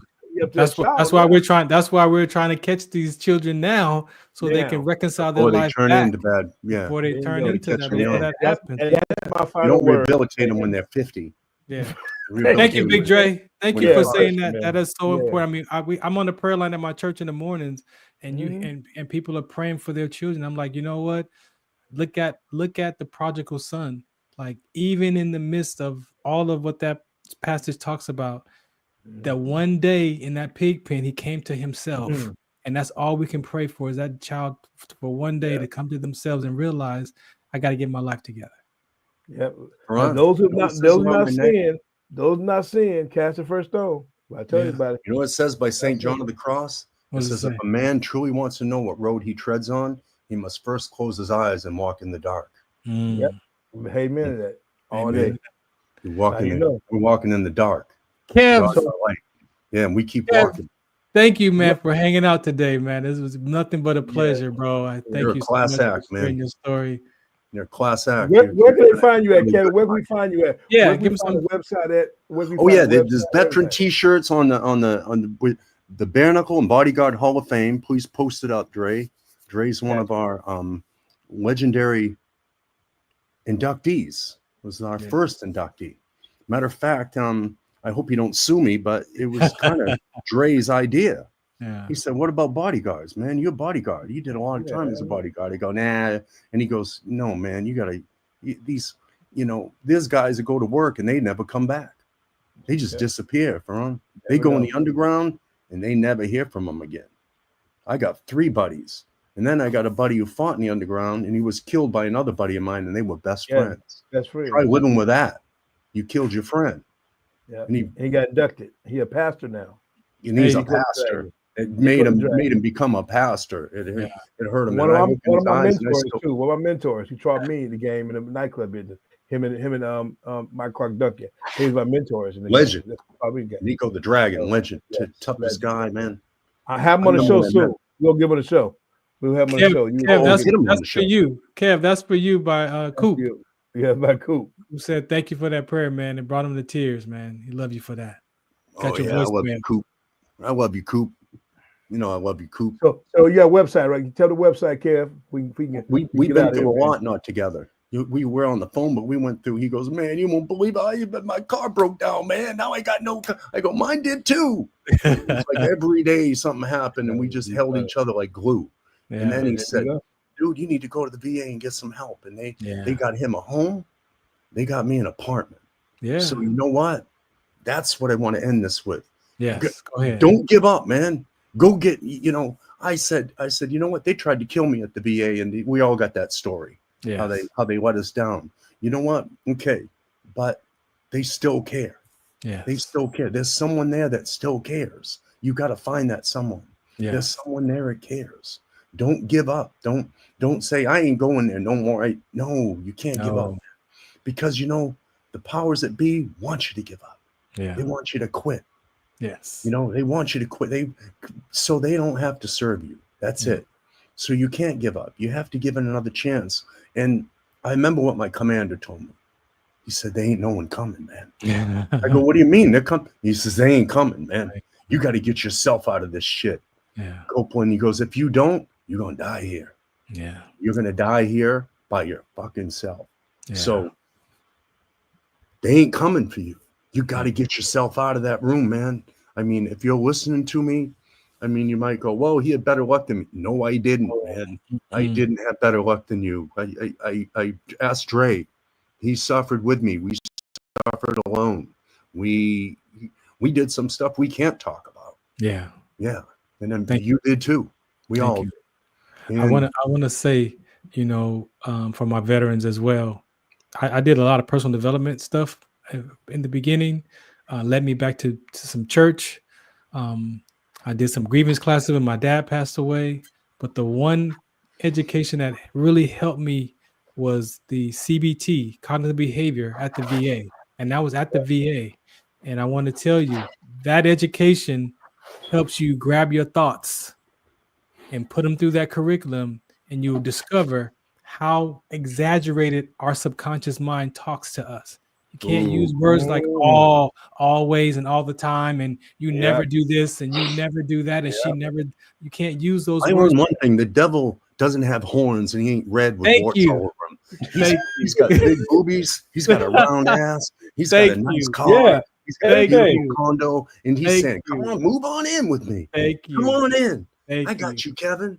I got Thank you, you. Dre. I got you. Yep. Well, I'm going to give you That's what it everything is. you ever wanted. Yeah. It was Just your heart bow desire. down to me. All you got to do is Just give bow me your down to soul. me. And That's Lagma it. comes, you go to the crossroads, and you make a deal. Yeah. That's it. That's it. So I suggest cognitive behavior for my veteran brothers and sisters. Cognitive behaviors offered through the VA. Did you do MDMR? Did you do No. that? The lighting thing? No, I went to go get it, and they go, "You can't get it." And I go, "Why?" They go, "You didn't serve in a major war." Mm. They go, "Skirmishes and battles don't matter. You got to serve in Vietnam, World War II." And I go, "So I can't get it." And they go, "No." No, like I said, a lot of the things that we deal with, once we tell the truth to ourselves, we can heal from that. But we got to be willing to look and tell the truth, and it's gonna, people say, I don't want to go back in the past and look and experience those bad decisions or those bad experiences. But I'm telling you, that's where you got to go. You got to go back and experience that and feel it when you realize, okay, that's not who I am today. Mm-hmm.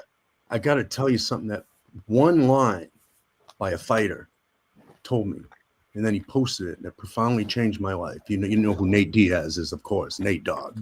Stockton. You know what he said? Do what scares you till it doesn't scare you anymore. Yeah. Think about that. If something scares you, go do it right now. And keep doing it till it don't scare you no more.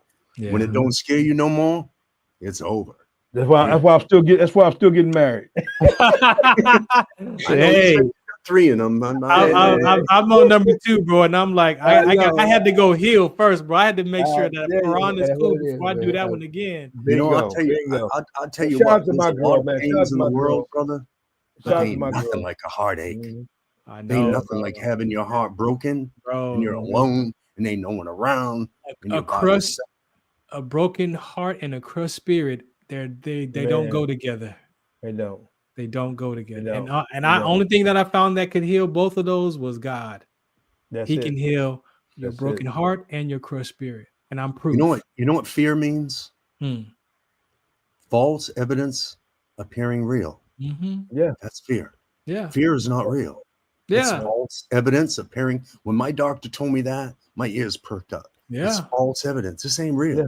This You ain't gonna happen. got to understand how the brain can't tell a difference between real and imaginary threats. That's why people go. Be careful what you tell your brain, because it'll listen to you. But that's why people go to Knott's Berry Farm and Halloween Horror Nights and still get scared. It ain't real, but your brain can't tell a difference. So imagine if you can use your brain for that kind of imagination. Use it to start to heal yourself with it. Amen. This is a dangerous game, but actors like Heath Ledger, I've done it. When they can't deal with something, I just turn into my character, Thompson. He's a murderer. He ain't scared of shit. Kevin goes, I'm scared. Kevin goes, Kevin, we're leaving you here. And Thompson's taking Ladies over. and gentlemen, the show is now over. You know who you are right now? And I go, Kevin, no more pretending. No, we don't pretend no more. So Kevin, give them your website, please. We can call it evening and give me your website. Yeah, Mark's gonna post it. It'll be posted. I'm sure people put it up there. So it's the Bare Knuckle and Bodyguard Hall of Fame. We'll be bringing you to Detroit. We're gonna drag you over there too. What day? I haven't made it yet. I'm still. If anybody wants to help out and support us, we sure could use help. We got veteran T-shirts on. All the proceeds go to veterans on our website. You can buy a T-shirt, veteran, or you can buy a regular T-shirt. You can become part of the family. And once again, this is the only Hall of Fame in the world dedicated to the underground. These are underground dudes. Yeah. And they're special. They're special. They're all one of a kind. When you see all these guys, you're going to have fun because they're your people. Yeah. We don't get out of cars and say, okay, wait, we're gonna put on 12-ounce gloves and we're gonna fight. Right? No, we're going at it. We're going all the way down. Thank you. No Kevin. Holes barred. Yeah. Show, man. No holes barred. Thanks, Kevin, for your time today, man. And I got one more thing to say before we get off here. Of course, don't forget to see us, ladies and gentlemen. We will be broadcasting live. Oh yeah, Hammer and Nails coming up. Nails. I'm talking to Fez Russell in about a couple of days and give Okay. me a come down and get a thing set up. How we gonna set it up? Support the Cynthia Rothrock film, Black Creek. Yes, please do Black report Creek. Black Creek. Black Creek. And make Black sure you get a chance to see us and hear us every Sunday for That's Talk right. Radio. Oh, you got another show. Bag the Canvas every Sunday Sports night. show, yeah, Oh, the good. I sports can't wait. So lock in for Fun. boxing. You boxing folks, let us talk about boxing. Join the show. Oh my God, yeah.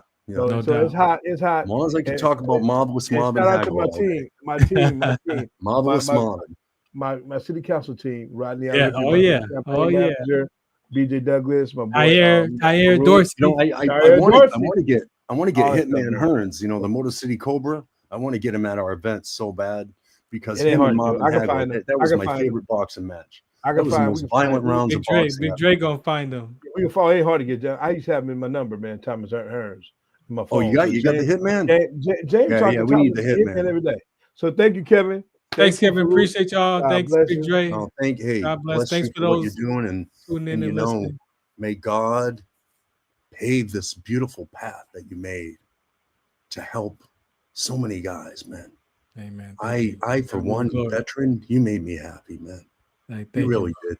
That's all God's work, bro. Thank Bless you. you, son. See Yeah, you you made Sunday me night, really 8 happy, o'clock. man. You made me Bag the feel Kevin, part of something, and keep going, man. Keep Appreciate doing you. this. Thank you so much. God bless. This is Farron from the Farron Dozier Show, 8 p.m. Pacific Time on KCAA Radio, 106.5 FM, 1050 AM. Also streaming from the KCAA Radio.com website, the station that leaves no listener behind, and MBR Radio. That's right, MBR Radio on all their streaming platforms, including MBR Radio on Roku TV, Sunday nights live, 8 p.m. Pacific Time on KCAA Radio and MBRradio.us. The Farron Dozier Show. For more information, search farrond.com. All right, good evening. Welcome to the Farron Dozier Show on KC.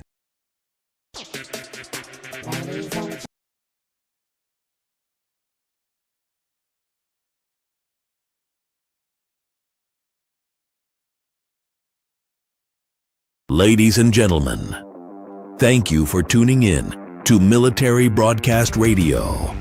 As we wrap up today's show, we want to remind you that the podcast of today's episode will be available right after we go off the air. So if you missed any part of the show or want to listen again, be sure to check it out.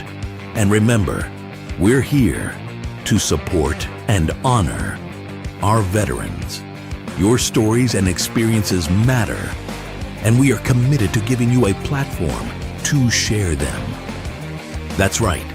We're here to give our veterans a voice. So don't forget to catch the podcast and stay connected with us. Giving our veterans a voice.